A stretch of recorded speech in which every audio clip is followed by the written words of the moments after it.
Today, I believe it's June 9th, 2016. And I just want to say a few things in English here off the top of my head. Not going to read much. And I'm going to try to brief as much as possible. Nothing but English today. What made me think of that actually is when you turn on to YouTube, you hear so many people talking about the end of the world and doomsday, the earth is going to flip over, the moon is going to split, the sun is going to come from the west, and dumb, I hate to say it that way, but wrong things to say. Things like that will not happen. Not for thousands and maybe thousands of years. Obviously, anyone with common sense would understand that if there is a God and he's been sending religions, his aim is to make people intelligent. He wants the intelligent-minded people to be in control. In other words, whatever is going to happen, or whatever we might see happening, or we say, or other people say it's going to happen, if it does not convince the scientists, the intellectuals, the philosophers, the thinkers, it is not going to make sense. It is not going to happen. That's the bottom line. Nothing happened out of nothing.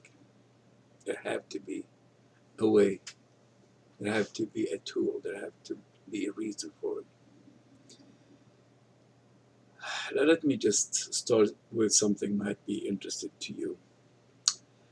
I was a very young person when my father came to the United States and Venezuela to make some kind of, he was here on a visit, and anyway, me and another brother of mine were under 18. So briefly, he made some documents for us to come to the West. I refused. My youngest brother came. I refused for one reason. At the same week, I was offered that offer to come to the West.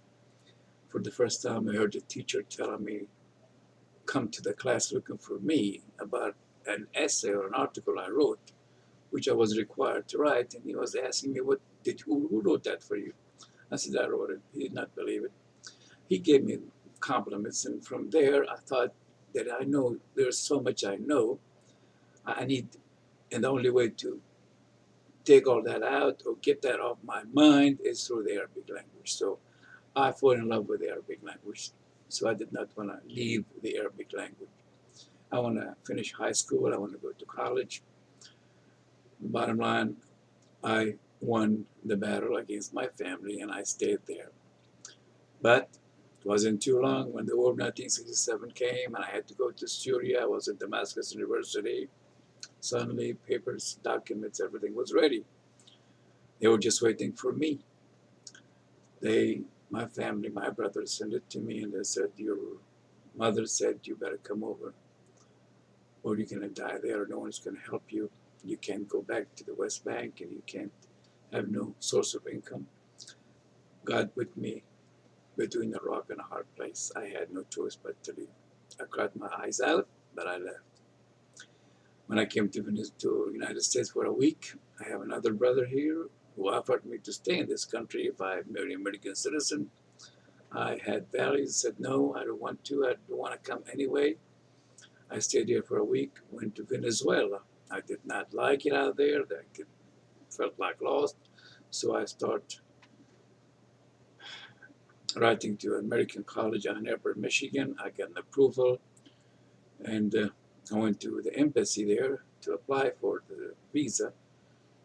And to the shocking of everyone around me there, they gave it to me simply because I did not care if they gave it to me or not. I did not want the United States or Venezuela. I wanted the West. I wanted the East. I want my country. I want the Arabic language. So when people at the embassy there saw me, entered the United States for a week and did not stay. I went by the book and did not care if I get the visa or not. 5 minutes, 10 minutes, and it was gone. I had the visa to come to the United States. When in fact there were people there waiting for years, spent thousands of dollars to come to the United States, and they could not get it. But because of my carelessness, or because I did not want to, or because of my principles and values, uh, I got it. Anyway, I came to the United States and I found myself here facing life in reality. I had to work, I had to survive, I had to, I wanted to study, I want the intellectual world, I want the thinking, the college, the study, the people who, I wanted a different kind of world, but God imposed the opposite on me. I guess He wants me to experience life. To make a long story short, I went through hell, and I'm here. In 1977, I passed by, I had a store, grocery store in Farrell, Pennsylvania. I was on the road passing by to go to my store, and there's something told me to stop by friends of mine. They were out there and far away from everybody. I just wanted to say hi to them, and when I walked in, they were arguing and both have guns and they were about to kill each other. I said to myself, I guess God sent me to save one of those guys. I took one of them guys. I told him, listen, I got a store. I give it to you. I give you my store. Just don't worry about it. Actually, I did. I gave him my store, and to save one of them guys' life, I think I did at that time. I gave him my store, and he was supposed to make payments on it. But I went to look for another store then. I was passing by some area and stopped by a restaurant, and I asked this man here. I said, I'm looking for a store to buy. He said, my business is for sale. It was a bar. I'm not into the bar business or restaurant business, but he said, I'll make you a good deal. He's an old man, tired of place. I said, okay, I'll try. But I said, don't think I can get that liquor license under my name because I'm not an American citizen. He said, I think you can. Let's look at it. So I did, and I talked to a lawyer and talked to some people. They said, yeah, you can. I bought the business and I bought the bar. It was a shock for me. I said to myself while I was running the bar, all these people are here. So they come respectable in the morning and they come drunk at night. I said to myself, I'm destroying these people here. And I'm a legal resident. What if I'm a millionaire? I can come and buy all these bars and restaurants and destroy the ethics and the values of all those people anytime I want. So I said, no, let me apply for the American citizen. So I went to apply for the American citizen. I could not see myself being a legal resident and having a bar license, liquor license.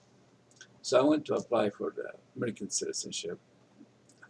When I went to the test, I was asked to write one sentence, and the sentence has the word boy in it.